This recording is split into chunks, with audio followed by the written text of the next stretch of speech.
I'm going to go to the Hochul-Zeldin gubernatorial debate first, because the other one with Oz Fetterman is a little bit more problematic.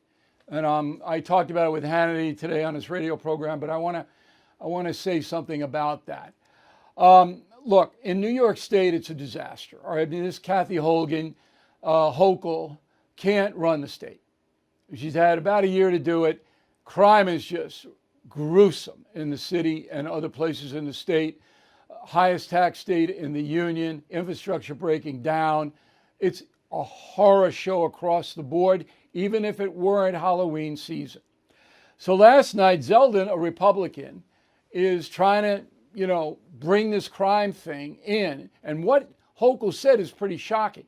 But first, I want to tell you that in New York, it's 2-1 registration Dems over Republicans.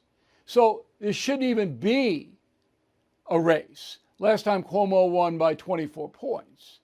But Zeldin's neck and neck with Hochul. Here's why. Roll it. I stated that the first day that I'm in office, I'm going to declare a crime emergency and suspend cashless bail and these other pro-criminal laws because there is a crime emergency. My opponent thinks that right now there's a polio emergency going on, but there's not a crime emergency.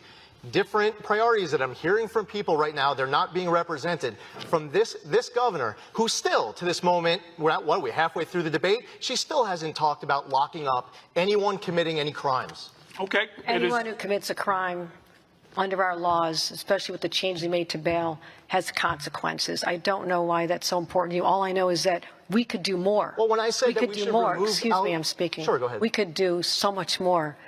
If there was a nationwide ban, but certainly a state ban on teenagers being able to get guns, assault weapons.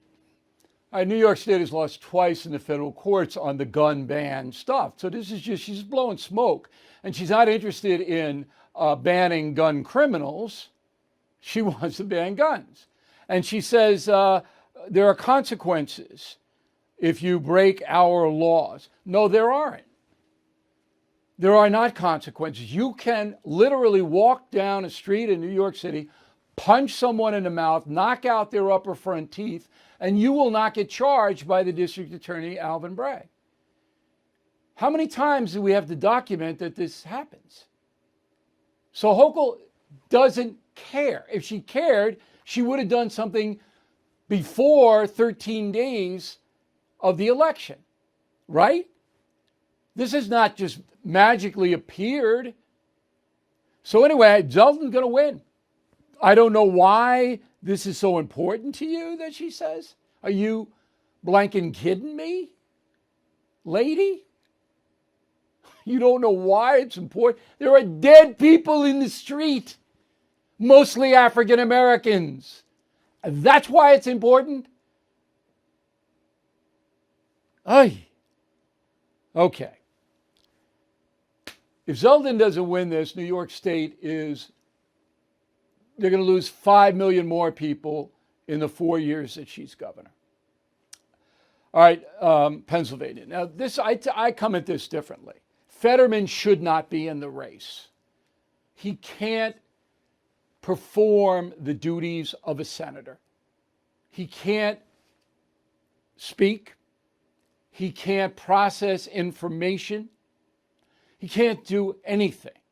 I'm going to run one small clip in deference of his stroke. He had a stroke.